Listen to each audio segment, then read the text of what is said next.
So much changed right across Wales over the 20th century. There was a huge and dramatic increase in our population. People started living longer. There was widespread urbanisation, and the changes in technology, well, they were massive. So just look around me now to see how things have changed in 100 or so years. Yet for the nation's animals, things remained very much the same for almost 100 years. Between 1911, when Cardiff looked like this, right up to 2007, animals across Wales were largely protected by the same piece of law. That was the Protection of Animals Act 1911. But that all changed with the commencement of the Animal Welfare Act. After much debate, and with the pressing of a few dozen buttons in the National Assembly for Wales, the way the law protects animals in Wales changed forever and for the better. When necessary, those responsible for the enforcement of welfare laws can take action if an owner is not taking all reasonable steps to ensure the welfare of their animal, even if it is not currently suffering. I think the Act is the most significant piece of legislation on animal welfare in almost 100 years. The vote was unanimous. The Animal Welfare Act was in force, and the work of the RSPCA in Wales and their inspectors on the front line would never be the same again. A day in the life of an RSPCA inspector is varied and unique and covers a multitude of animal welfare issues, from intercepting illegally imported puppies at Wales's ports to rescuing a sheep trapped hundreds of feet down a Snowdonia quarry. No 2 days are the same. But since the landmark 2007 vote, so much of an inspector's workload is related to the Animal Welfare Act. Sophie Daniels has been on the front line for the last 6 years. The Animal Welfare Act is absolutely crucial to my work. It's the guidelines that I work by every day. It's what every owner is expected to provide for their animal and the responsibilities they have. And without that, I wouldn't have those guidelines and those things to check with people, and I wouldn't have the advice to be able to give to them to ask them to comply with the law. One of the problems RSPCA inspectors still encounter is that of tethered ponies. Look at this little one at the side of me here, and Nick, our inspector's gone in to take a closer look at it. It's tied down with a chain, it's hardly got any space here. It's really muddy, there's no food and there's no shelter. The RSPCA recently used the Animal Welfare Act, and specifically its landmarked Section 9, to tackle horse tethering problems. Indeed, the dawn of the Section 9 offence was an historic moment for animal welfare. It introduced for the first time a duty of care to owners of animals, who must take reasonable steps to meet their welfare needs. And if that doesn't happen, enforcers like the RSPCA can take action before suffering takes place. Inspector Nick DeSalis took out Wales's first ever Section 9 prosecution back in 2007. The dog was suffering from a skin complaint which was causing fur loss. I'd actually given them an assessment notice. It was the process that we were going to go through at the time, was to advise, give an assessment notice, provide codes of practice, and I'd actually provided them with a voucher towards treatment. They didn't take the dog to the vet. They didn't provide the treatment. I had to go back and try and persuade them to do it, and the dog's condition did deteriorate. And they eventually lied and said, yes, they had been to the vet where they hadn't, and I was left with no choice but to involve the police, and we removed the dog. Since 2007, the RSPCA has secured more than 1,700 convictions in magistrates' courts, the vast majority of which have been under the Animal Welfare Act. The very first was taken by RSPCA Cymru. They used the new powers under the Act, which made docking the tails of dogs an offence for all but a small number of breeds. The owners had taken the scissors to the tails of the puppies. So the puppies are a couple of weeks old, and their tails have been cut off with the scissors. Prior to the Animal Welfare Act, that was seen to be okay. The Animal Welfare Act then made that an offence. Made an offence for certain breeds. There are exceptions, but for animals like Rottweilers, then that is strictly prohibited now. Prior to the Welfare Act, we wouldn't have been able to take any action at all.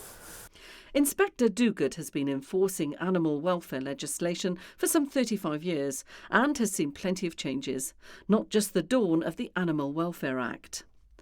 But as it stands, RSPCA officers like these inspectors have no formal powers under the Animal Welfare Act. A majority in Wales want to see that changed.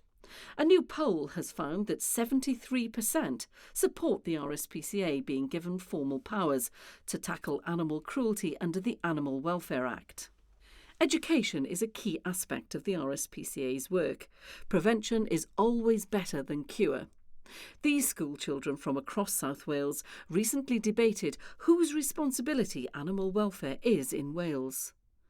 And the work to raise awareness of people's responsibilities towards animals goes on. A poll for RSPCA Cymru found that only 32% of people in Wales are aware the Animal Welfare Act even exists.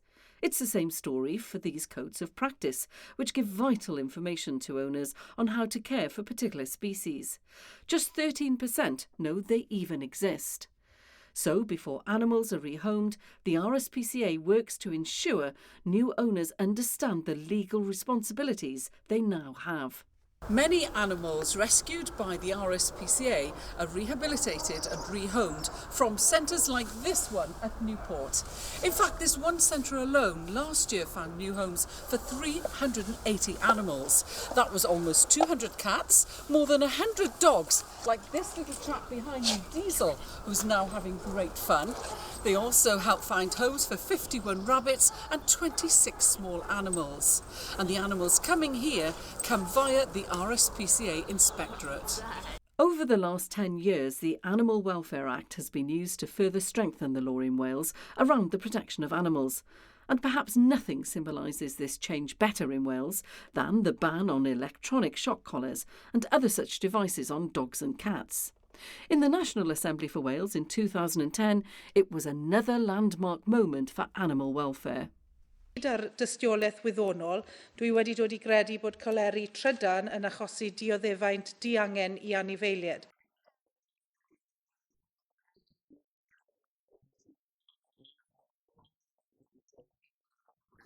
And again, it was RSPCA Cymru who took up the first and only prosecution in Wales on this issue. It's almost like a sort of speeding ticket or a parking fine where if you've done it, then you've done it. The clarity is there, it's illegal and therefore it's enforceable.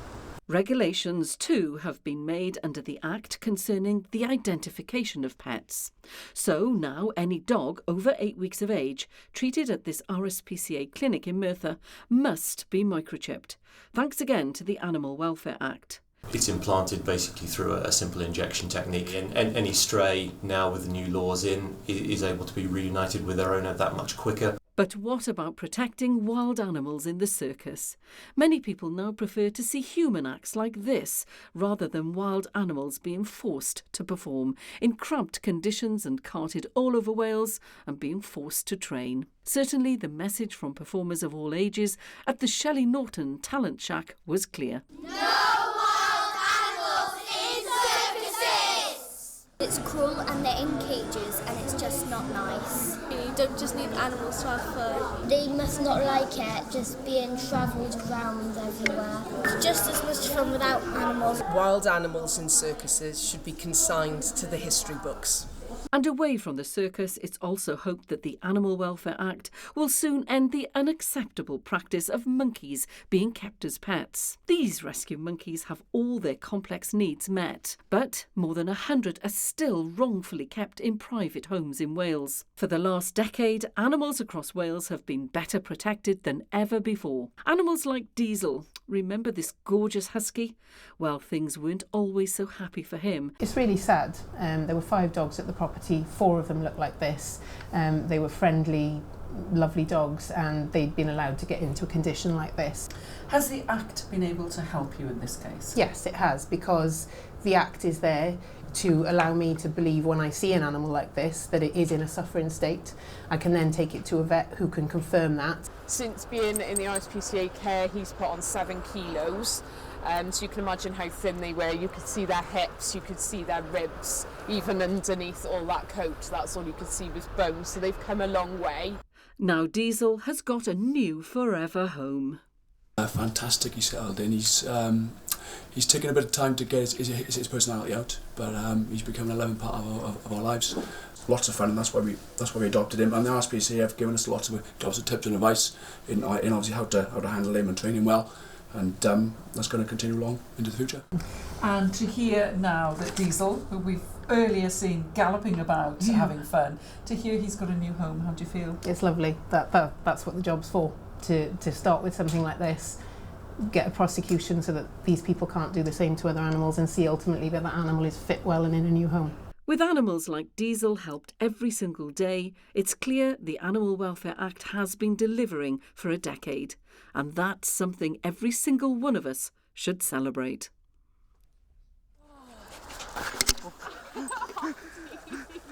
Sorry guys, you're going to get muddy.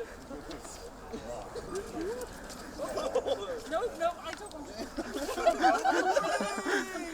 One person trying to stay clean. Yes. One person in the